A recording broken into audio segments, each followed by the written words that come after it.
Hello there, good evening and welcome to Business Brief here on TV3. My name is Michael Obodu. Let's check out some stories that have been making their rounds in the world of business today before we bring you our top story.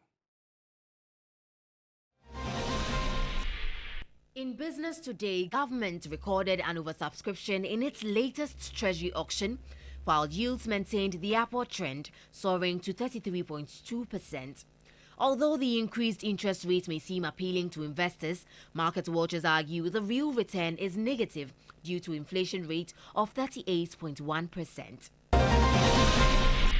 Consumers should expect reduction in the prices of petroleum products at the local pumps for the second pricing window that commenced today. The Institute for Energy Security is projecting a reduction between 2% and 6% per litre for petrol, diesel and liquefied petroleum gas. And on the international front, Manchester United PLC shares slumped in pre-market trading on Monday following the news over the weekend that the Qatari group was stepping back from a potential takeover. The Qatari withdrawal could eventually pave the way for British billionaire Jim Ratcliffe to gain control of the storied football club.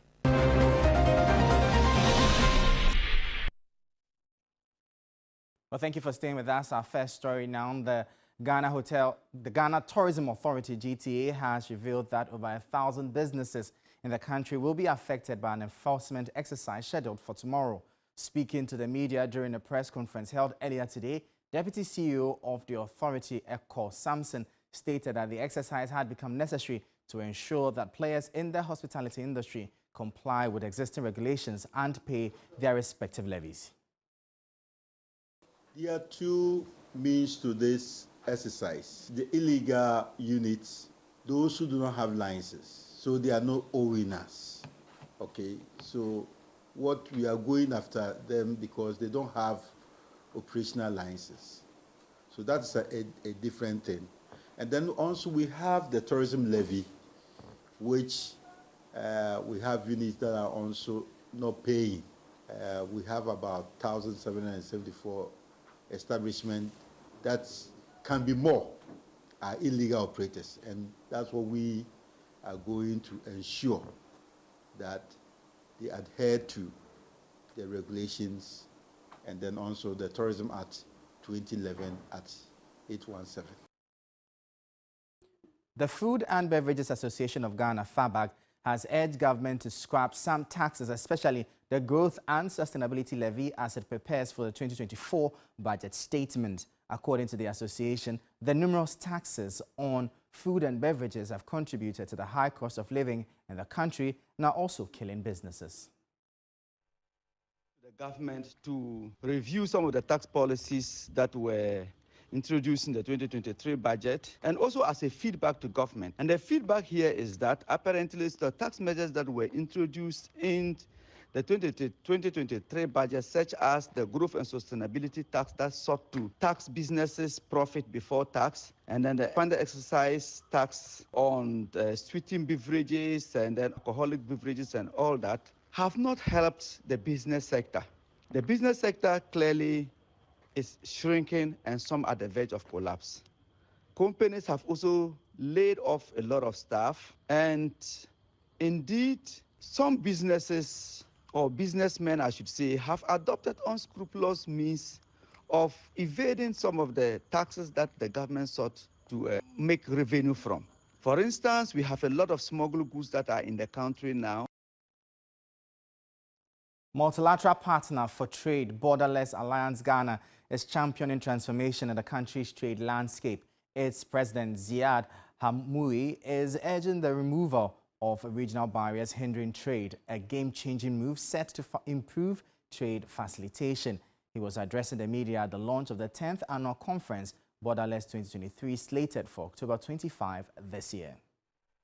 In the midst of a global uncertainty, and as the region goes through a period of socio-economic instability and rising food insecurity, West Africa must accelerate its drive towards regional economic integration by exploring available instruments to trade facilitation on the regional and the international scenes, to accelerate its economic transformation, and to create larger and freely accessible regional markets for its locally produced goods, especially its food and agriculture value chains.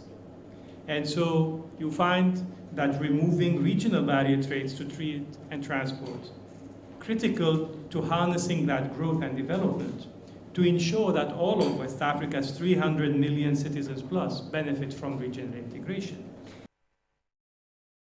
Let's now turn our attention to the forex market and bring you updates on how major trading currencies are faring today.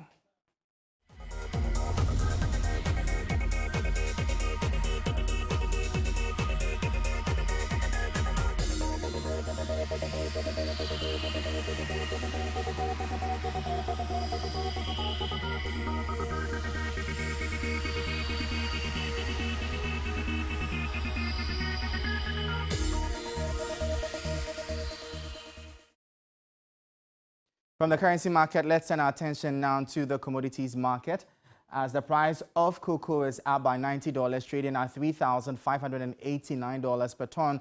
Gold also is up by 0.6%, trading at $1,921.17 per ounce.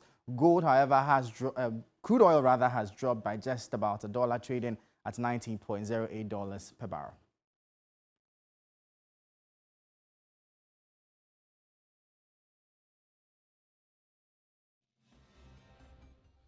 Well, that'll be all for Business Brief here on TV3. For more business stories, please check out our website, 3news.com. Later in the evening at 6, we'll bring you Business Focus. My name is Michael Obodu. Thank you for watching. As always, please stay safe.